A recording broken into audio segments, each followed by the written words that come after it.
during little boy's 4th year of living on our earth, when he lived with great-grandfather and great-grandmother.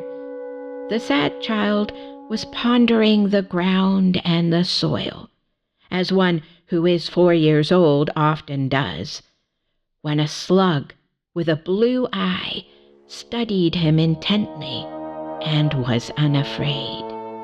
Over the following dewy mornings, little boy and the young slug gazed at each other at length, and the boy allowed the slug to wander on his arm and neck, and this continued, neither of the two creatures feeling afraid of each other, and neither having ill will toward each other. Little boy, being lonely at this time and quite open to any sort of good companionship, stared at the slug, who seemed to have an infinite amount of expressions and thoughts.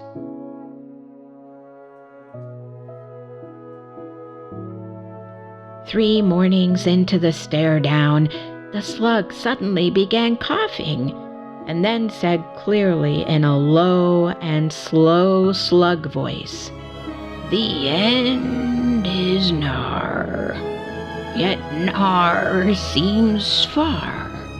Soon as moon slips ajar, nips, nips, and frost is coming, yar.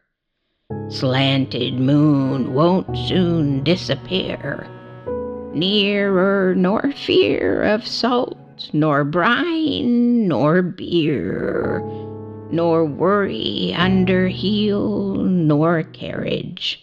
Little boy thought, but did not say, "I suppose being trampled by a horse and carriage is regrettable for any slug." The slug coughed once more, then seemed to gaze at little boy with some hope. In this way, a solid and enduring friendship was formed, and the slug was thereafter stuck to little boy, and was thus present on little boy's shoulder in all events, such as work, play, sleep, and the slug was thereafter present in moments of danger, and stuck steadfast through celebrations of joy and true hardship. The slug was soon accepted at the table of great-grandmother and great-grandfather, and on the board in candles' warm light was named Horatio by great-grandfather, and thereafter was generally left to slug devices. In little boy's language, some call the slug and others creatures, as did little boy also consider himself a creature as well. You can read yourself. People are creatures, nature's blood is mud, and many of the following stories contain moments of participation by the slug Horatio. Little boy befriends an ancient fish. Fish can live to be very old. One day, little boy was near Big Jam. He was crouched down near a mud pond when he noticed a fish at the bottom of this mud pond and was enchanted by the big and very old fish. The fish was a speaking fish, as so many of them are in these old stories, and was just waking from an eternal sleep. The fish said to little boy, "You've woke me from the mud. I was slow and steady, and could have slept until spring, but now I am awake and crave warmth and food. Is there a good reason for it?"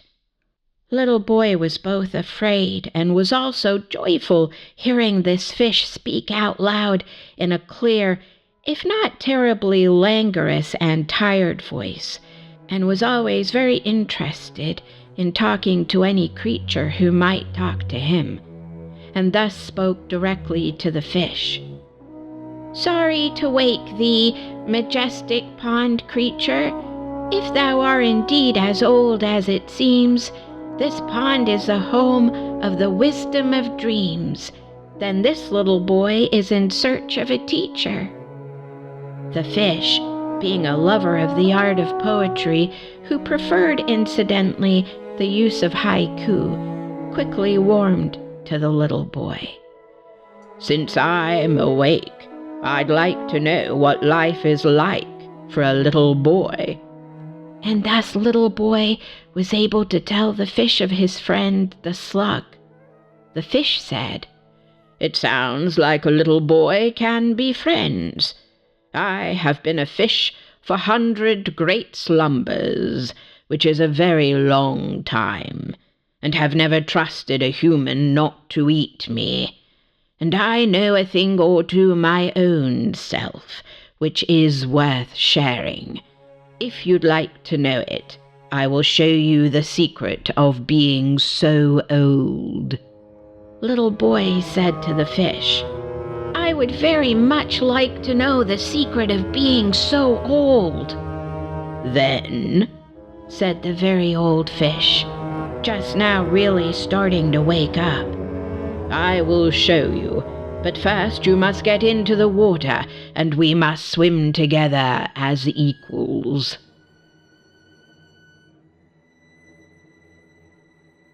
This getting in the water little boy did in fact do, getting himself in the pond, and the water was murky and mucky and was by then muddy as well. "The first thing you must do," said the fish, "is to get used to being next to me." Henceforth the fish and little boy swam together, and the fish nibbled little boy's ear, which made them laugh, and all this under water as well. And soon little boy was not afraid of the fish, nor of soaking and swimming, and would sit in the cold water talking with the old fish, or they'd go down, swimming to the depths. Sometime later the rain came, and the still water grew even clearer and colder, and soon the water became less than 50 degrees Fahrenheit. And something strange happened. The creatures, both human and fish, began dreaming. To be honest with you, friends, I'd say they even dreamed some of the stories from this book. So, as the water grew colder and winter approached, having already spent so much time with the fish, little boy felt like he was in fact a fish in his own self, and determined the feeling of fishhood was a good feeling, and not bad at all.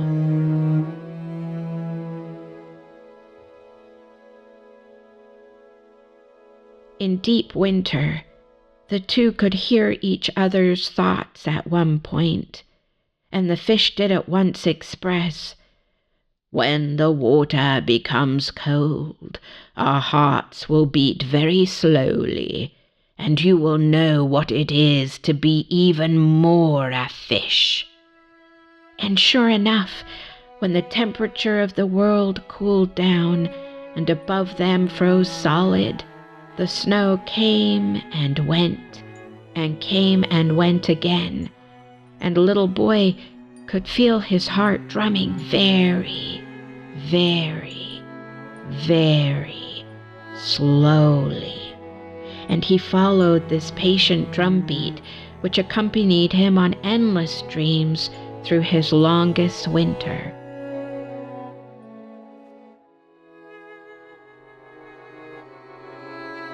Well, friends, it was cold until the spring eventually, and when spring came, little boy became unthawed.